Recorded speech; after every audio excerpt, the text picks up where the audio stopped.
You want to do some arts and crafts with me? You make me blush. I'm so excited! Okay, for real, as you read by the title, we'll be doing Christmas DIYs today, or Christmas crafts, or holiday crafts, whatever you want to call it. So these crafts that we're doing today are supposed to be, or at least look easy enough to do. We'll be making a pipe cleaner Christmas tree, a cookie cutter wreath, a felt wreath, felt ornaments, a gingerbread house garland, and a gingerbread man clay tray. For some reason, I really like saying that word. Gingerbread man clay tray. All the supplies that I purchased for these DIYs are either from Dollarama or Dollar Tree, so it should be very affordable. Instead of buying expensive holiday decor that you'll only use for one season and probably won't even use it the next season because everyone would have seen it already. So just make your own crafts, make your own DIYs. Sometimes it turns out cheaper than you think. Other times it's actually more expensive to make your own crafts. And honestly, when's the last time you did a craft? Or maybe if you're watching this video, you probably do crafts all the time. But we'll be doing crafts together. That's the most important thing. Am I right? If you're new to the channel, my name is Chantal. Thank you so much for watching. Okay, I think that's everything I wanted to say, so let's get crafting. This DIY Christmas tree was probably the reason for this whole video. I saw it on TikTok and I absolutely loved it. Hopefully it comes out at least half as cute as this person. So of course you're gonna need pipe cleaners, and you'll need a lot of them. And I forgot to show it, but you'll need some thick paper and a hot glue gun. Optional materials are a wooden base and things to decorate with. I have these small bells. So first you're going to take the pipe cleaners and cut them about 5 centimeters each. This process is pretty easy, but it does take a lot of time. And then you're just going to fold them in half. So once you have your little pile complete, you're going to start rolling your paper into a cone shape and then hot gluing it together. And then you're going to cut the bottom off so that it's more leveled. And then just start gluing on the pipe cleaners.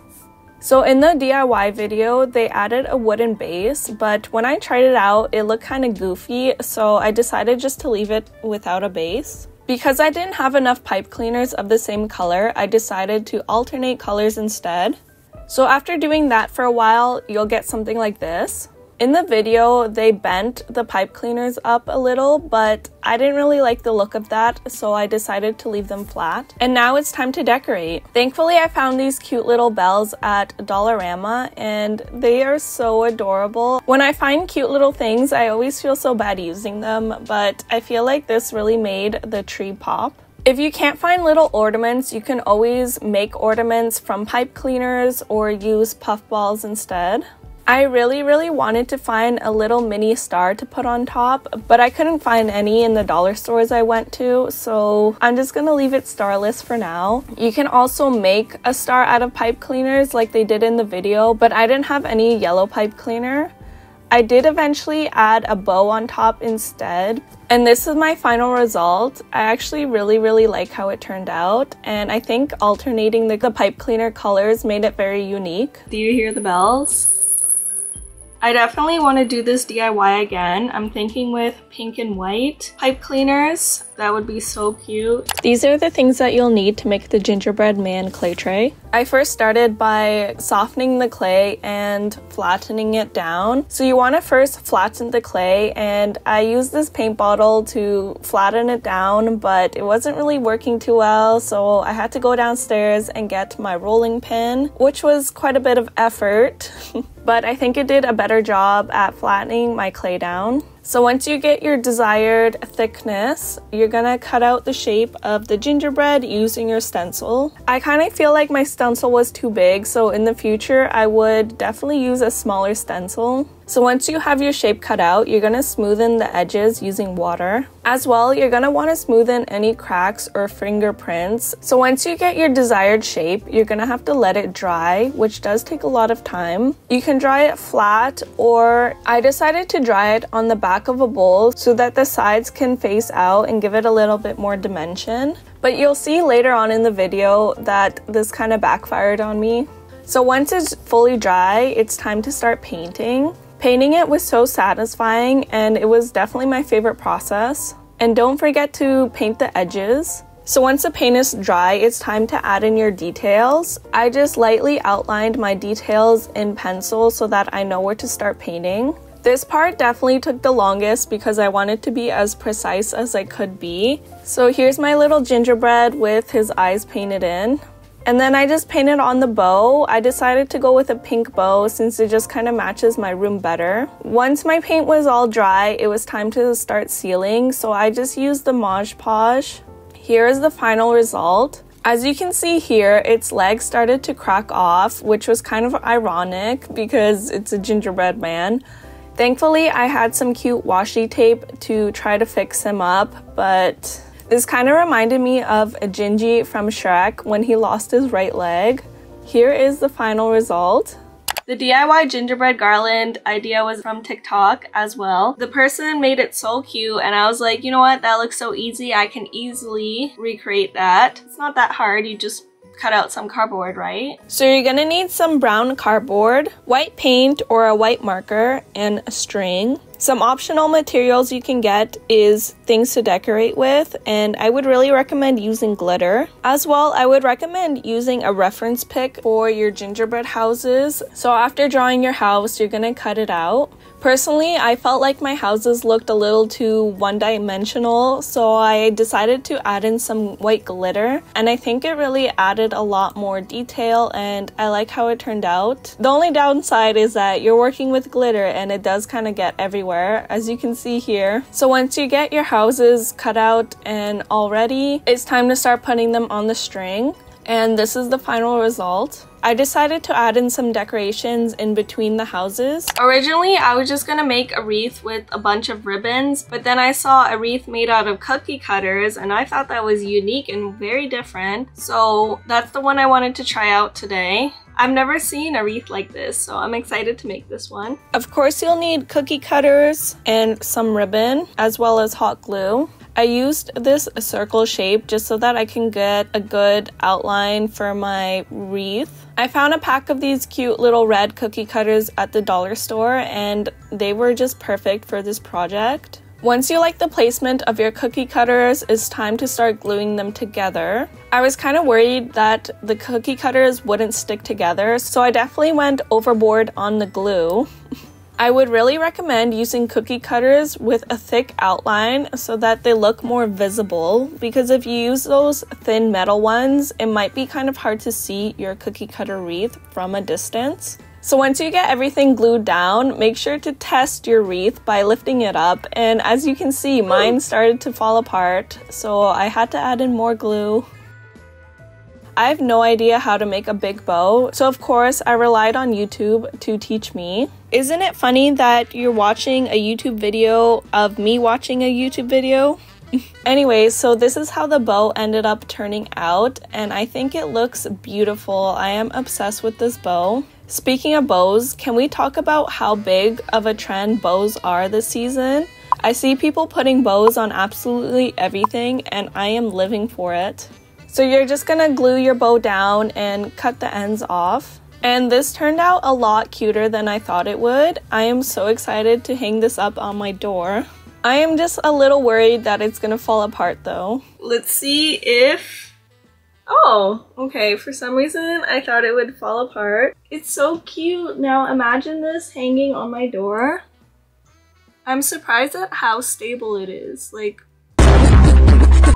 so the felt wreath idea looks simple enough. I thought it would be a good DIY to do because by the end of these crafts, I'll probably have a lot of scrap felt. Might as well just use it up. Obviously, you'll need felt. You can use whatever colors you want, but I decided to use 3 different shades of green and a red felt for the bow. And you will need wire. Optional materials are little pom-poms for decoration and some string to hang it up. So you're gonna first cut your felt into little squares, depending on what size you want your wreath to be. And as a side note, you'll need to cut out a lot of squares. At first, I cut my squares a little too big, so I had to cut them down a bit. So once you get your squares cut out, it's time to add them to the wire. So this process was kind of hard because the wire kept bending down, so I had to use a needle to poke the felt through, which worked a lot better. Similar to the previous crafts, this process was definitely very tedious.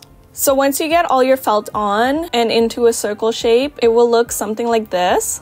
It actually looks a lot smaller than I thought it would, but that's okay. It's very mini and cute. And then I just made the little bow out of the red felt and hot glued it on. I was gonna add on these little pom-poms, but I definitely underestimated the size of this wreath, so it looked a little ridiculous. So this is the final result. It looks so cute and mini. I absolutely love it, but it was very time consuming. So this is how the felt wreath turned out. I think it's super cute. The only issue now is that I don't know where to put this or what to really do with it. It is super mini, so I think it'd be cute to hang it somewhere. I just don't really know where to hang it or what to hang it on. Let me know in the comments where I should hang this. Also, look how cute my sweater is. It's supposed to be a Christmas sweater, but it doesn't have any Christmas colors or Christmas designs. Oh, actually it does have... It's red, but on camera it looks kind of orange. Anyways, so I got the felt ornament DIY idea from TikTok. I got some inspo pics from Pinterest, and they're just these stars and Christmas trees, so hopefully it won't be too complicated. Once again, you're gonna need felt and some reference shapes to trace out. You'll need a thread and a needle and some stuffing. Optional materials are beads that you can add on. You want to make sure to have 2 of the same shapes so that you can sew them together. I also wanted to mention, because you guys probably didn't know, but I used to be very big on art. Back in elementary school and high school, I was like that little artsy girl that was top of her class whenever we had to do drawings or anything art related. And that was probably my only talent.